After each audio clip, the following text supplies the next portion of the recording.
Nessa aula de hoje, nós vamos falar sobre heterogeneidades na superfície. Por que esse assunto é importante, né? Veja, em micrometeorologia, uma das coisas que a gente sempre busca, na verdade, é situações em que eu tenho homogeneidade na superfície. Para fazer medidas, por exemplo, eu preciso de condições homogêneas, né? Para que as equações lá, as teorias de similaridade, por exemplo, teoria de similaridade Moninho-Bukov, aquilo lá é válido na camada limite superficial, numa situação de homogeneidade horizontal, numa superfície plana, que a gente chama de superfície ideal. Por que isso? Porque eu não quero efeitos das laterais, eu quero colocar efeitos de borda longe da minha situação, eu quero uma situação muito localizada ali. Significa que não vem nada dos lados.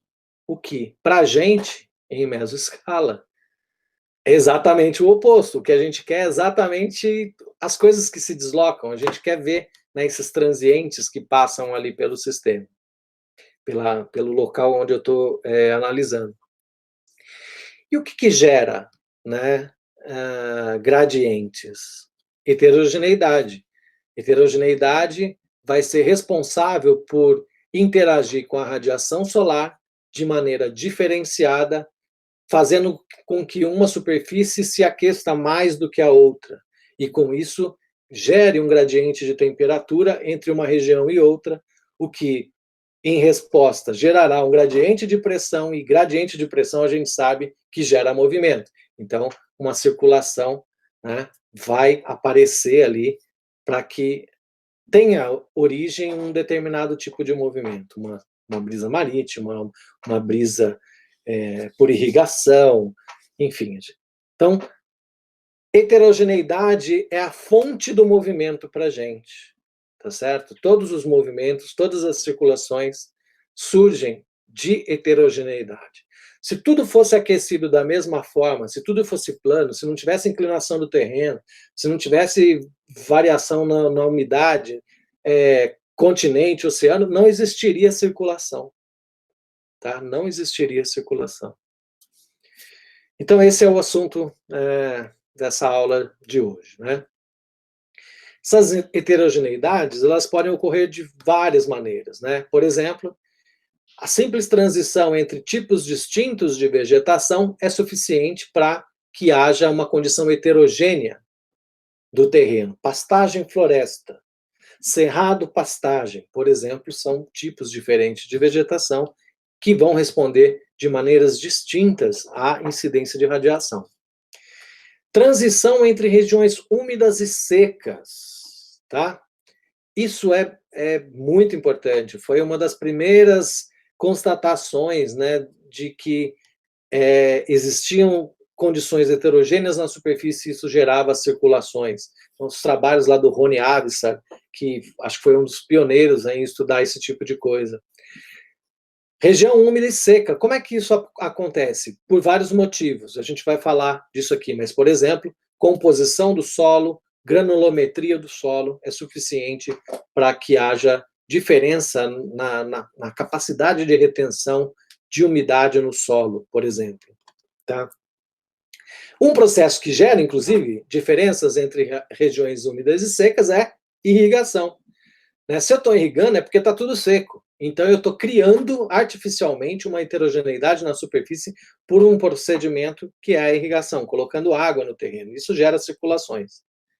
E isso tem impacto na agricultura, tá? Transição entre áreas urbanas e rurais, e mesmo entre próprias, dentro de uma mesma área urbana, eu tenho diferenças, né? Então, por exemplo, aqui, a transição entre áreas urbanas residenciais, comerciais ou industriais. São ocupações urbanas distintas e têm respostas distintas também em relação ao vento, em relação à radiação, umidade, tudo isso é diferente. Fração vegetada, né? É bem diferente entre uma área, os diferentes tipos de área urbana. Então, aqui, por exemplo, primeira diferença seria uma diferença aí de maior escala, né? Biomas. Se a gente pega aqui na América do Sul, a gente vai ver que nós temos diferentes biomas, né? Temos aqui essa região em amarelo, é o que a gente chama de cerrado, a região do cerrado no Brasil. Floresta, você tem outras, né? Aqui uma divisão, né? Então, bioma Amazônia, Caatinga, Mata Atlântica, Pampa, Pantanal, Cerrado. E o Pantanal ainda tem uma característica bem interessante, que é metade do ano ela é uma região inundada e a outra metade ela é praticamente cerrado, né? Então, é uma diferença em maior escala, né? Essas diferenças de vegetação, em geral, entre biomas, contribuem para a heterogeneidade da superfície. Lembrando que, associada ao bioma, eu tenho também, provavelmente, diferenças no solo, variações no tipo de solo. Então, isso vai causar diferenças na superfície, né? A outra questão tem a ver, outra fonte de heterogeneidade, tem a ver com o tipo de solo, né? Granulometria. Então, por exemplo, os solos mais finos, eles são solos que retêm mais água, né? Argila, né, por exemplo, é um tipo de solo que é tão fino que a água simplesmente não consegue infiltrar. Aquilo serve como um vaso mesmo, né?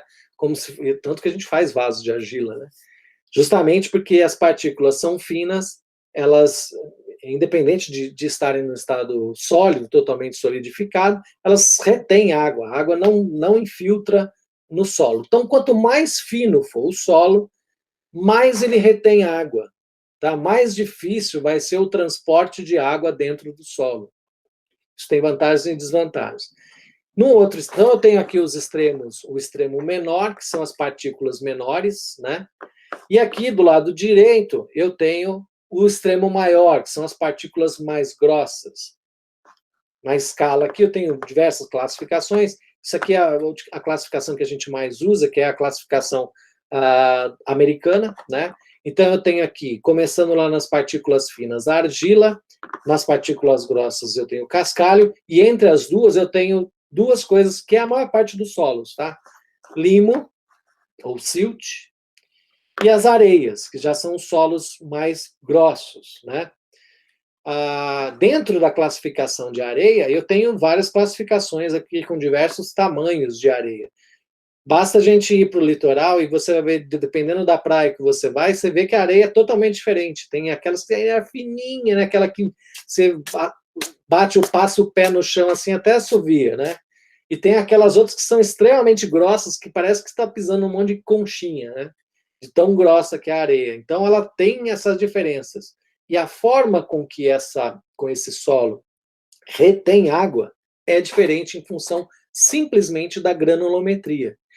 Associada à granulometria está a composição do solo. Um solo, quanto mais fino, mais ele acumula matéria orgânica, tá? Então, a composição do solo, nos solos mais finos, envolve uma composição diferenciada em função da presença ou não de matéria orgânica. Um solo arenoso, dificilmente ele vai conter matéria orgânica. Em geral, ele não se liga, né? Você vai na areia da praia, ela está ali socadinha, mas aquilo ali não tem conexão, um grãozinho com o outro. Você não forma grupos aglomerados de solo, tá?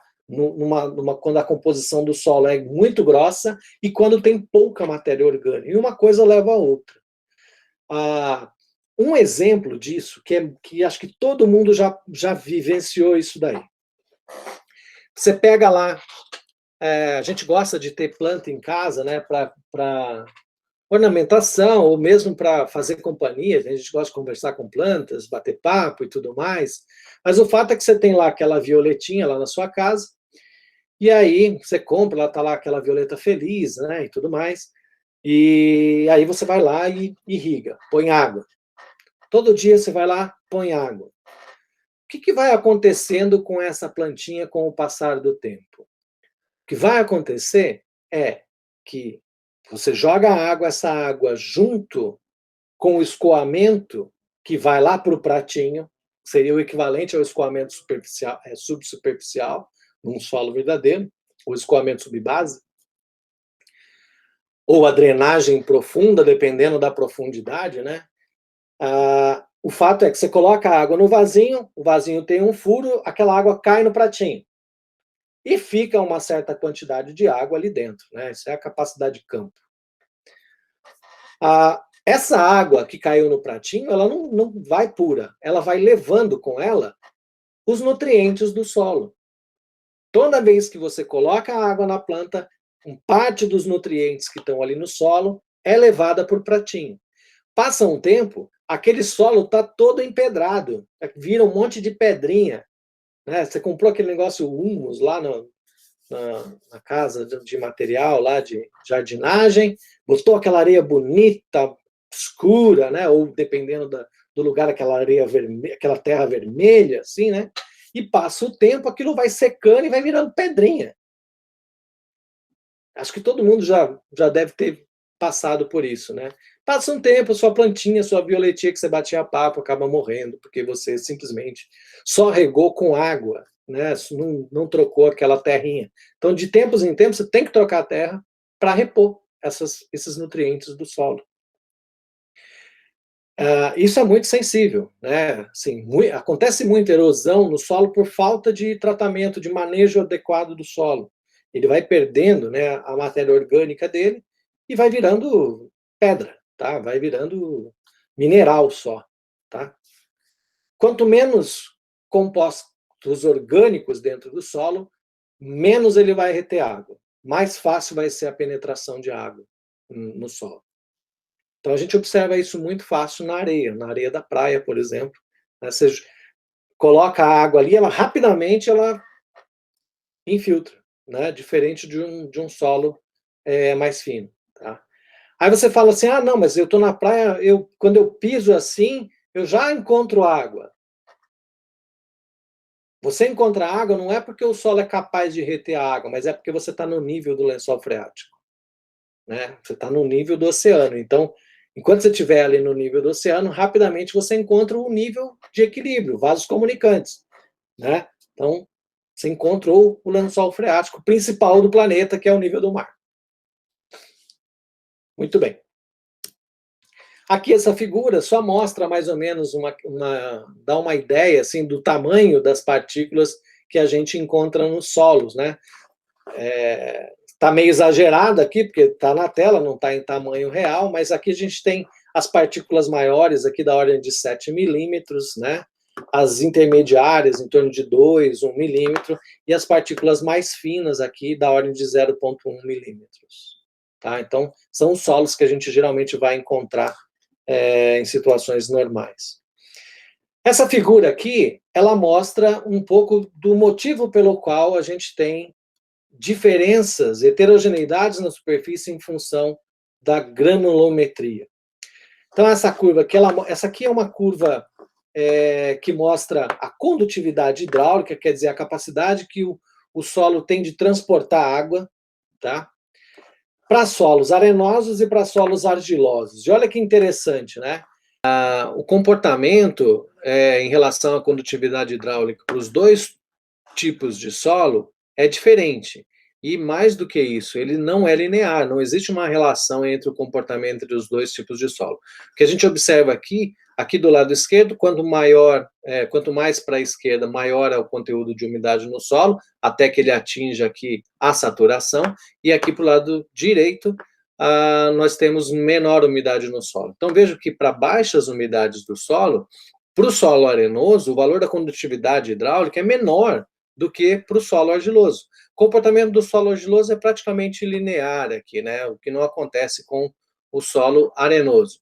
Mas existe um momento em que essa situação se inverte. A gente vê aqui que o solo arenoso começa a conduzir água mais rapidamente do que o solo argiloso, principalmente quando ele está aqui mais próximo da saturação. Então, veja, além de haver uma diferença, né, que vai causar heterogeneidade na superfície, esse comportamento não é linear, o que torna o problema ainda mais difícil de ser abordado. Essa curva aqui, ela representa o que a gente chama de curva de retenção de água no solo. Aqui o que eu tenho é o potencial total de água no solo, e ele aparece aqui como negativo, porque a água está lá no solo, se eu quiser usar essa água, eu tenho que extrair a água do solo. Então eu tenho que aplicar uma tensão, né, para tirar essa água de lá, e o solo está tentando segurar essa água. E eu tenho aqui um comportamento, né, esse comportamento sigmoide aqui, dessa curva, tá? E alguns pontos que são muito importantes. A θ aqui representa a umidade volumétrica, tá? É quantidade de água, volume de água por volume de solo, incluindo os espaços porosos, tá? O ar do solo, isso tá incluído aqui nessa conta. Então é a umidade volumétrica. E aqui eu tenho diferentes valores para a umidade volumétrica. O primeiro desses valores é a umidade de saturação, também chamada de porosidade. O que é a umidade de saturação? Eu tenho um solo, nesse solo ele é um reservatório de água, né? Ele é um reservatório, então é como se fosse uma caixa d'água. Ele tem um limite, cabe uma certa quantidade de água ali dentro e não suporta mais do que aquilo. Quando eu atinjo o valor máximo de umidade, atinjo a saturação, qualquer água que eu coloque nesse solo pela superfície, é o escoamento superficial. Então, quando isso acontece, eu digo que o solo está saturado, né? Significa que não cabe mais nada aí de água nesse solo. Tá claro isso? Então, θ de saturação indica o limite máximo de quanto é possível colocar de água no solo. Acima disso, você pode jogar água e ele vai escoar pela superfície, vai ter o escoamento superficial. O próximo ponto aqui é o que a gente chama de capacidade de campo. O que é a capacidade de campo? Capacidade de campo é aquilo que eu acabei de falar aqui do vasinho, né? Então, imagina que você tem um vasinho com terra e planta, né? E aí você coloca a água, tapa o furinho lá embaixo do vaso e enche isso de água até ele transbordar. Colocou uma certa quantidade de água. Quando ele chegar em cima na saturação, quer dizer, transbordou, então você atingiu a saturação, θS. O que você faz? Tira, deixa a água escoar por infiltração. Então a água vai escoar e uma certa quantidade chega no pratinho. Outra quantidade fica na terra, fica armazenada, fica retida na terra. Essa quantidade de água que fica na terra define a capacidade de campo. Tá? É o θ de capacidade de campo. Descendo aqui para os valores mais baixos de água, né, eu tenho esse ponto aqui, que é o limite, que a gente chama de ponto de murcha permanente, ou wilting point, por isso que está aqui o WP, em inglês, wilting point. O θ WP, ou θ PMP, de ponto de murcha permanente, representa o seguinte: ele é o limite em que a planta já não consegue mais reter essa água do solo. Tem água ali? Tem, mas é tão pouquinha que a força que a planta precisa fazer para tirar essa água do solo é insuficiente. A planta não consegue mais. Por isso que é chamado de ponto de murcha permanente. Quer dizer, se ela atingir esse limite, morre. Já era. Tá? Então é o limite extremo da falta d'água dentro do solo. Entre a capacidade de campo e o ponto de murcha permanente, eu tenho a capacidade de água disponível, CAD. Isso é o que efetivamente eu tenho de água no solo. Essa água aqui é que está disponível para a planta. Essa água que está disponível para o processo de evapotranspiração. Aqui, acima de θCC, o que acontece com essa água? Que eu estou dizendo que é água não disponível. Ela infiltra, ela vai para o lençol freático, drenagem profunda. E aqui, abaixo do ponto de murcha permanente, eu tenho água, mas ela também não é disponível. Por quê? Ela é tão baixa, uma quantidade tão baixa, que eu não consigo extrair. A planta não extrai. A bomba não tem força para extrair essa água lá de baixo. Tá? Então, o ambiente de sobrevivência da planta está aqui, ó, água disponível, que é o CAD. E aí, quando a gente olha essa curva, isso aqui é uma curva teórica, né? Isso é curva teórica. Se eu colocar lá um potenciômetro, né, para medir a água, a pressão da água no solo, o ponto de capacidade de campo vai estar aqui numa região mais ou menos perto de 1/3 de atmosfera, e o ponto de murcha permanente a menos 15 atmosfera. Então, olha quanta energia eu preciso fornecer para o sistema para conseguir tirar a água aí. A planta não consegue mais. Então, olha só. Aqui, ó, a gente tem a curva de retenção de água no solo para um solo argiloso e a curva de retenção de água no solo para um solo arenoso. Vejam a diferença entre os dois. Primeiro, a capacidade de água disponível é muito menor no solo arenoso do que no solo argiloso. Não saturado, importante isso, não saturado. Porque o solo arenoso saturado, a água conduzida muito rapidamente. Mas no solo não saturado, né, você tem pouca água aqui disponível. Tá? O solo argiloso, ele já vai apresentar uma capacidade de água disponível maior. Saturação é maior também no solo argiloso. Então, veja que o simples fato de eu ter granulometrias diferentes vai fazer com que o solo seja capaz de armazenar mais ou menos água, com uma mesma precipitação. Né? Isso vai gerar diferenças na forma com que a superfície responde à radiação atmosférica. Num solo mais úmido, o que vai acontecer? Eu tenho partição de energia. Parte da energia vai ser utilizada para evaporar a água, parte da energia vai ser utilizada para aquecer o ar. Razão entre fluxo de calor sensível e o calor latente. Razão de Bowen. Então, para uma região úmida, razão de Bowen menor que 1. Para uma região seca, razão de Bowen muito maior do que 1. Tá? Então, essa partição de energia, o quanto eu tenho de energia disponível. Por que vocês já ouviram falar que a água é um agente moderador de temperatura? Regiões litorâneas têm uma amplitude térmica menor do que regiões continentais. Por quê? Na região litorânea, eu tenho o fator moderador da água. Parte da água interage, né, com a radiação e evapora. Ao passo que numa região que eu tenho pouca água, essa radiação atinge a superfície e aquece o ar.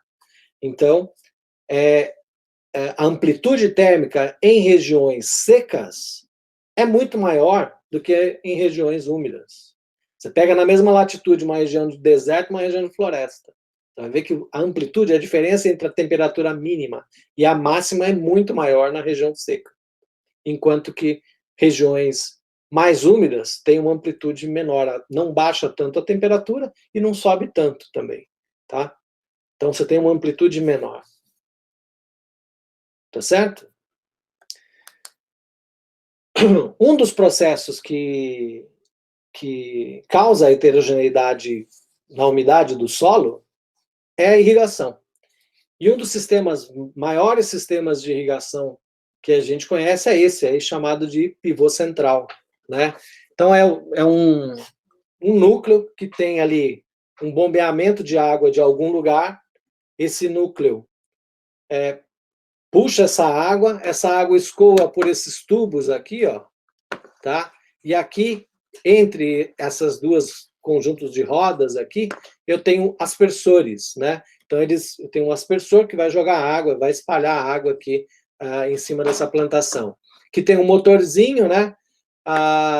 Isso vai acionando, tem um mecanismo aqui que à medida que o pivô dobra, ele liga o motor, quando ele ligou, aí ele volta para a posição original, desliga, aí a outra parte vai rodando, então ele vai funcionando, né, uma combinação aqui, simplesmente com a inclinação de um braço do pivô para outro braço. Ele vai ter um mecanismo bem legal, assim, que vai movimentando o pivô.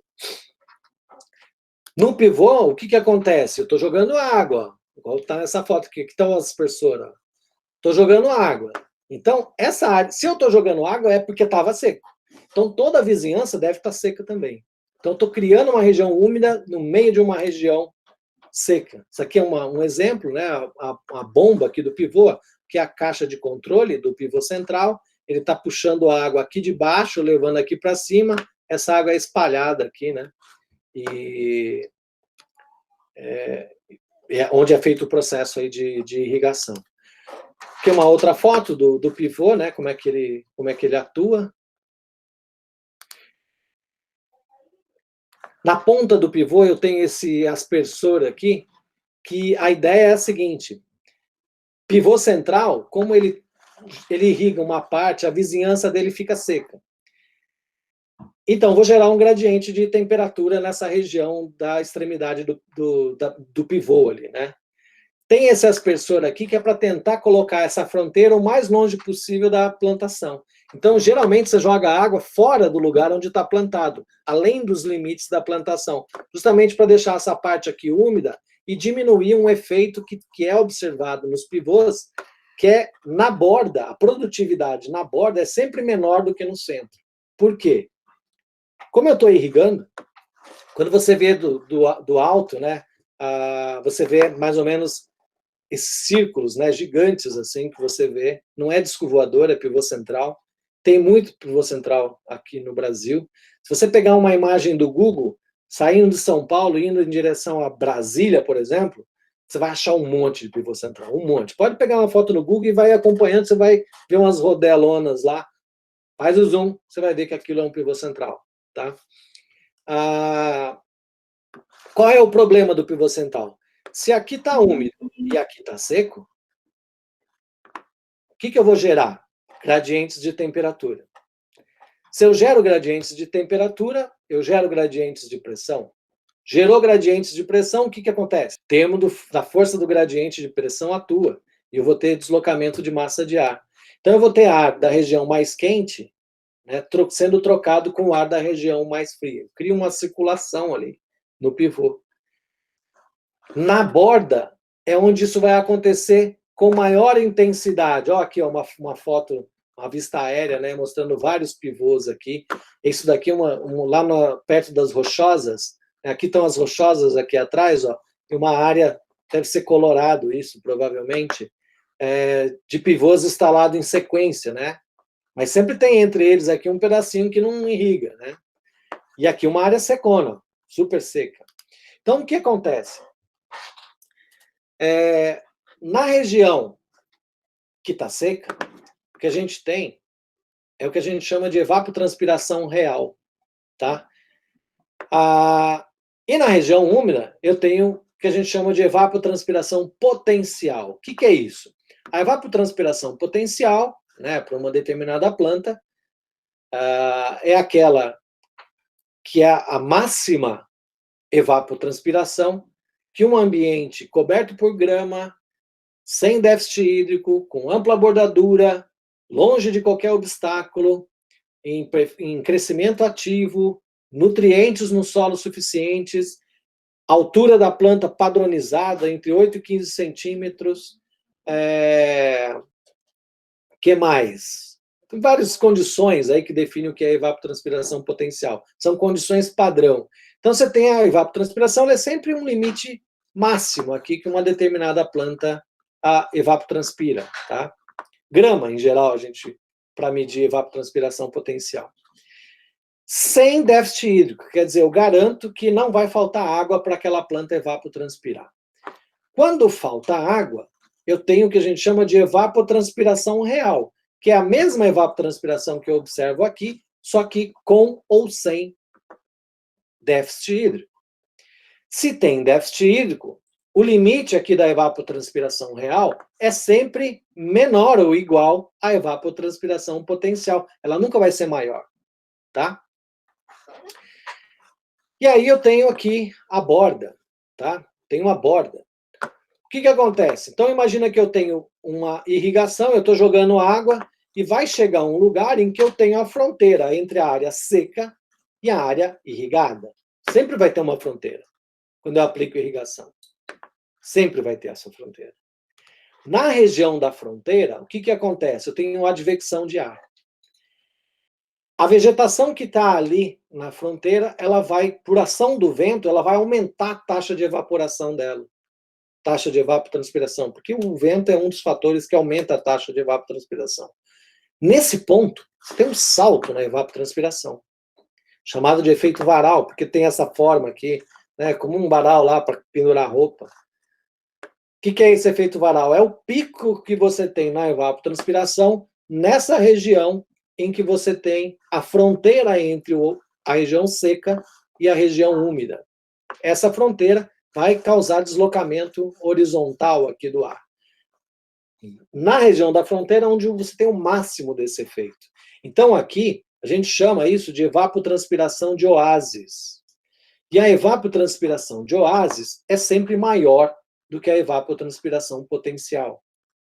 Enquanto isso acontecer, tem o máximo, ela vai caindo, à medida que eu vou me afastando da borda, ela vai diminuindo, até chegar no valor da evapotranspiração potencial.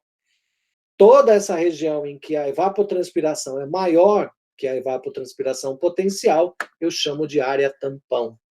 Tá? Então, eu tenho aqui a evapotranspiração real, a evapotranspiração de oásis e a evapotranspiração potencial. Lógico, por uma vegetação normal, eu vou trocar isso aqui por ETR, né? ETC, na verdade, evapotranspiração de cultura. Aqui eu troco por ETR, que é evapotranspiração real de cultura, mas enfim, o procedimento é esse. O que vai acontecer aqui? Veja que o balanço de energia na região úmida depende exclusivamente da vertical, tá? Por quê? Na horizontal eu tenho homogeneidade. Se eu calcular o delta del x ou del y, essa derivada é zero. Então eu tenho homogeneidade horizontal. A diferença é zero. Porém, na vertical eu vou ter diferença. Então os fluxos que vão aparecer nessa superfície serão exclusivamente na vertical. Não tem fluxo na horizontal. Tá? Na região aqui que eu tenho a evapotranspiração real, está seco. Então, eu tenho duas dependências aqui. O balanço vertical, porque ela é homogênea também, e a disponibilidade hídrica. Né? Quanto menos água, menor vai ser essa evapotranspiração. Na região tampão, na área tampão, eu tenho dependência tanto da vertical, porque de certa forma, né, eu tenho aqui sempre essa contribuição vertical, mas eu também tenho uma contribuição do balanço horizontal, porque é justamente a região que está na área da fronteira, é onde há trocas ali de ar ao longo do dia, tanto à noite como durante o dia. Tá? Então isso gera essa heterogeneidade. Qual é o problema para a agricultura aqui? Por conta desse aumento na evapotranspiração, a planta sente déficit hídrico. Quanto mais próximo da borda, que maior vai ser o déficit hídrico na planta. Então isso é observado. Você vai ver que a produtividade na borda do pivô central é sempre menor do que a produtividade no centro do pivô. Tá? Transição entre áreas urbanas e rurais. Coloquei aqui como exemplo um dos maiores laboratórios que a gente tem para estudar esse tipo de efeito, que é a região metropolitana de São Paulo. Então aqui a gente tem os contornos aqui mostrando os 39 municípios da região metropolitana de São Paulo, e aqui no meio, né, a área que é efetivamente urbanizada dessa região metropolitana. Na verdade, aqui você tem em torno de 8 mil quilômetros quadrados, aqui é 1,5, 7, mais ou menos, está crescendo. Acho que a última vez que a gente calculou estava em 2,1, né, mil quilômetros quadrados. Mas nem toda a área da região metropolitana de São Paulo é urbanizada. Mas tem aqui, ó, uns pedacinhos de regiões urbanizadas aqui dentro. Enfim, eu tenho uma área urbanizada cercada por uma área vegetada. Então a gente vai dizer que aqui é a área rural e aqui é a área urbana, tá? Isso é suficiente. Então veja que aqui nessa área urbana a gente tem prédios, pouca vegetação. Só de olhar nessa imagem a gente já observa, né? Tem pouquíssima vegetação, então os solos são impermeabilizados, a água que chega aí por chuva, ela, ao invés de ficar disponível ali na superfície para evaporar, ela vai para o sistema de bueiros e rapidamente escoa para o leito de algum rio, né? Então não tem muita água disponível para servir como um moderador de temperatura. O resultado é que a amplitude térmica nesse centro urbano é maior do que nas áreas rurais adjacentes. Então, tem um núcleo de calor aqui, tá certo? Tá mais quente aqui, mais fresco do lado de fora, então o ar de fora vai vir para dentro, né, dessa área urbanizada aqui. Dentro da área urbana, dentro da própria área urbana, eu também tenho heterogeneidades. Isso aqui é uma foto aqui do Jardim América, aqui em São Paulo. Não sei se vocês conhecem, talvez a maioria não, mas aqui é a Avenida Rebouças, ó. Isso aqui é a Avenida Rebouças, indo lá para o centro. Aqui em cima eu tenho o espigão da Avenida Paulista, lá em cima, ó, na fronteira. Para o lado de cá é Pinheiros, aqui é o Jardim América, Jardim Europa. Até aqui é Jardim Europa, daqui para cá é Jardim América. Tá? Olha só que diferença, né? Você tem aqui, ó, esses prédios aqui nessa região do espigão da Paulista, praticamente você não tem edificações de baixo porte, a maior parte são edifícios altos. E aqui na região da Jardim América, Jardim Europa, você quase não tem prédios, né? Você tem mansões aqui, em boa parte são mansões, muito vegetada, né? É a cidade ideal, esse pedacinho aqui, na minha opinião, é o que toda cidade deveria ser, né? Para não ser tão prejudicial, né? Se ela fosse bem vegetada, com espaçamento, sem aquelas altas taxas de ocupação, etc. Mas, de qualquer forma, veja que aqui eu tenho vegetação, aqui não tenho nada de vegetação. Aqui eu tenho sombreamento da radiação solar, tenho reflexão múltipla de raios solares, coisas que eu não vou ter aqui, né? Aqui eu tenho canalização do vento, aqui eu já não vou ter tanta canalização. Então, isso vai gerar gradientes dentro da própria cidade, tá? São Paulo, cidade grande. Na aula passada, eu mostrei essa figura para vocês, né? E a gente falou um pouquinho da questão da resolução. Muito bem. Vamos entender por que essa resolução é tão importante. Lembra, eu falei para vocês, isso aqui era uma grade de 16 quilômetros, né? Eu estava representando aqui a região metropolitana de São Paulo, área urbanizada, poucas estações, e preciso simular isso aqui em mesoscala. Muito bem.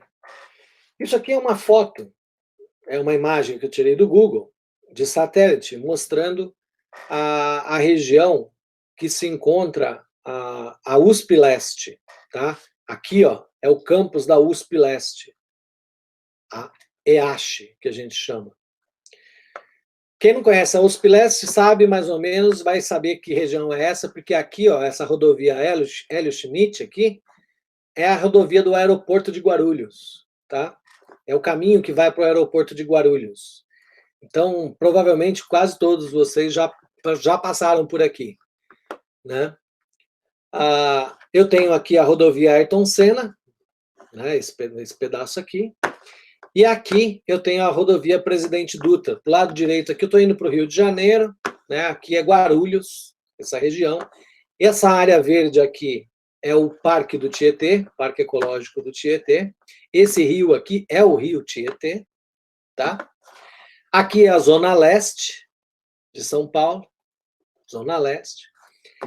E essa reta amarelinha aqui no cantinho, representa uma distância de 1 quilômetro, tá? Como é que a gente faz para representar uma área dessas no modelo numérico? Então, veja, eu tenho vegetação, tenho água, tenho laguinhos aqui, tenho solo nu, tenho asfalto, tenho altíssima taxa de ocupação aqui nessas casas, são praticamente uma grudada na outra, quase não tem vegetação, muito pouca vegetação. Tenho áreas verdes, tenho áreas aqui de armazéns, aqui é o Parque Novo Mundo, para quem conhece, nessa região aqui do Parque Novo Mundo, cheio de armazéns, transportadora, essas coisas assim. São armazéns grandes, construções de grande porte, tá? É um tipo de urbanização totalmente diferente do que eu tenho aqui, que é totalmente diferente do que eu tenho lá no Jardim América, que é totalmente diferente do que eu tenho na Paulista, tá? Então, uma heterogeneidade gigantesca, tá certo? Muito bem, olha só. Então, na condição ideal, eu teria que levar em conta todos esses aspectos aqui para simular uma região como essa, certo? Como é que a gente faz uma simulação numérica? O primeiro procedimento, se vocês lembrarem lá da aula passada, a primeira coisa que a gente faz é colocar uma grade no domínio, tá? Por quê? Eu não vou tratar especificamente cada elemento desse aqui. Eu vou tratar por pontos de grade e cada ponto de grade vai representar alguma coisa. 1 quilômetro, tá? Então, eu coloquei aqui uma grade de 1 quilômetro. Se você, na literatura, aí, verificasse os resultados do modelo, você vai ver que quando a gente fala numa simulação de 1 quilômetro, você está falando numa simulação de altíssima resolução. Mas vamos lá.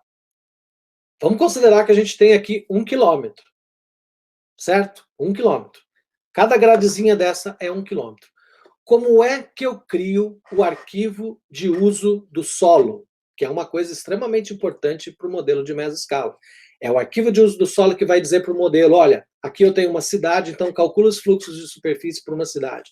Aqui eu tenho uma vegetação, calcula o tipo de fluxo de superfície para a vegetação. Faz a troca com a água do solo, tudo isso para esse tipo de ocupação do solo. Tá? Então, o que o modelo vai fazer? A primeira coisa que a gente vai fazer é, dentro de cada gradezinha dessa aqui, a gente vai analisar qual é o predomínio, qual é a maior abundância dentro dessa grade e vai definir. Por exemplo, se eu olhar para esse pedacinho aqui, ó, né, como que eu classificaria isso aqui? Como uma área urbana, uma área vegetada? Urbano. Tem umas arvorezinhas ali, mas é mixaria. Não tenho dúvida, classificaria isso aqui como urbano, tá? Então, eu vou lá e falo, olha, modelo, isso aqui é urbano, tá? Venho nessa outra gradezinha aqui, olha, aqui já tem um urbano, não tão urbano, mas ainda assim é bastante urbano. Classifico isso como urbano. Venho nesse outro aqui, ó, tem muito solo nu aqui, né? Um pouquinho de vegetação. Aqui já não dá mais para classificar como urbano. Então eu venho e coloco como um solo nu. Urbano, mais armazéns aqui, diferente desse daqui, porque aqui eu tenho construções de mais grande porte e tal. E vou fazendo isso para cada ponto de grade. De tal forma que no final, então, ó, aqui eu achei um corpo que eu classifiquei como água. Aqui eu classifiquei como vegetação, urbano aqui, mais urbano aqui, e eu vou fazendo isso, até que, no final, todos aqueles detalhes que eu tinha da superfície viraram esse arquivo de uso do solo. Altíssima resolução. É isso que o modelo, em 1 quilômetro, vê.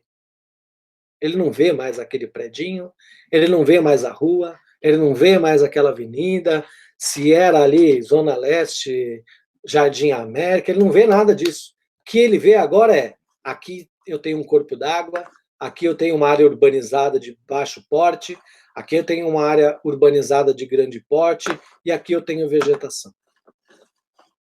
É assim que o modelo de altíssima resolução trabalha. Então, apesar de existirem diversas diferenças dentro de cada grid, não interessa mais. Eu vou calcular fluxo de calor, sensível, latente, albedo, emissividade, tudo para vegetação. E eu vou te dar um valor. Com esse valor, você vai fornecer a condição de fronteira inferior do modelo atmosférico. Com esses valores de fluxo. 1 quilômetro. O que acontece se a gente passar de 1 para 4 quilômetros? Lembra? Aqui no Brasil, o modelo que roda com maior resolução roda no INPE e roda com 5 quilômetros. 5 quilômetros.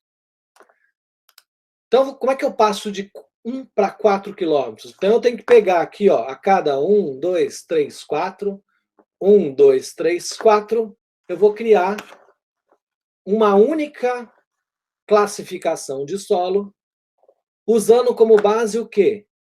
Predomínio. Então eu vou analisar. Veja bem, ó. Eu tenho aqui, ó, 1, 2, 3, 4, 5 pixels vegetados.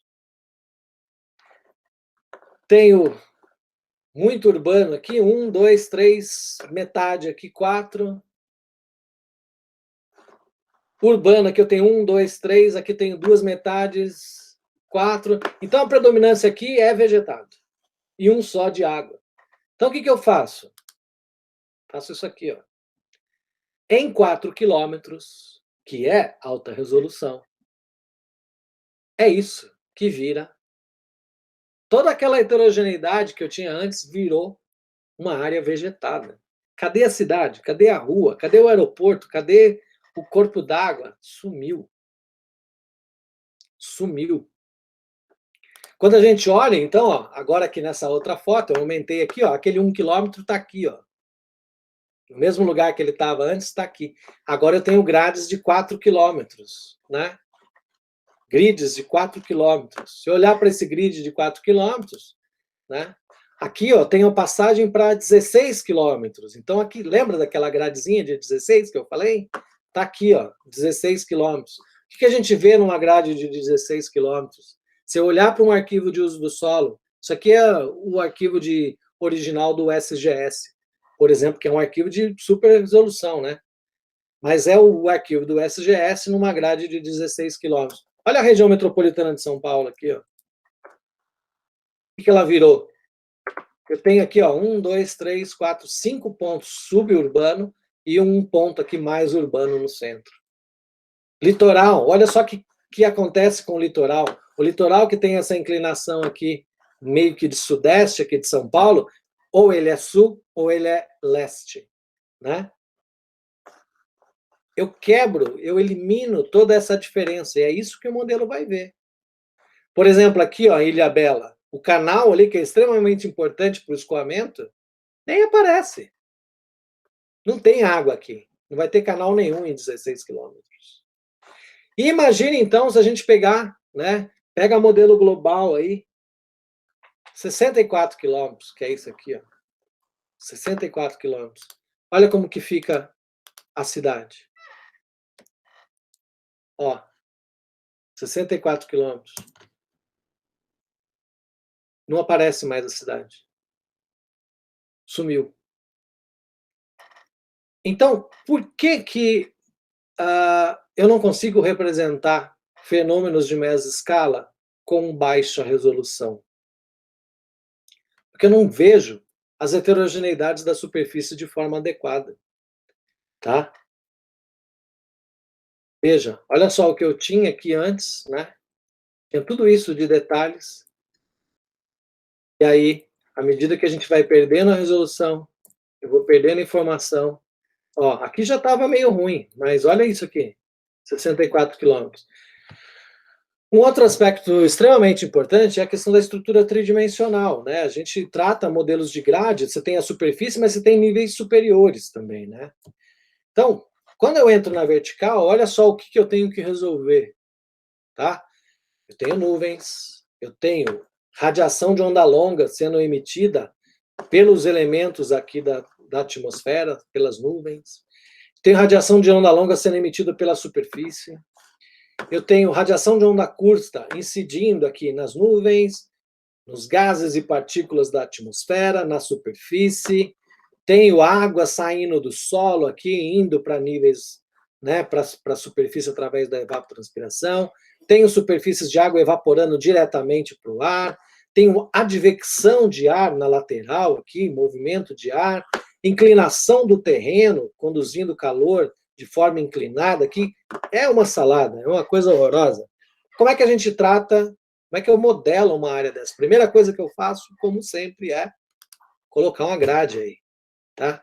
Então, imagina que eu tenho essa grade, relativamente baixa resolução. Olha aqui, se eu quiser representar essa nuvem, olha como é que essa nuvem está sendo representada. Eu tenho, ó, 1, 2, 3, 4 pontos, vou pegar esse aqui, 5. Talvez aqui, ó, 6, 7. 7 pontos aqui pegando essa nuvem. Muito ruim.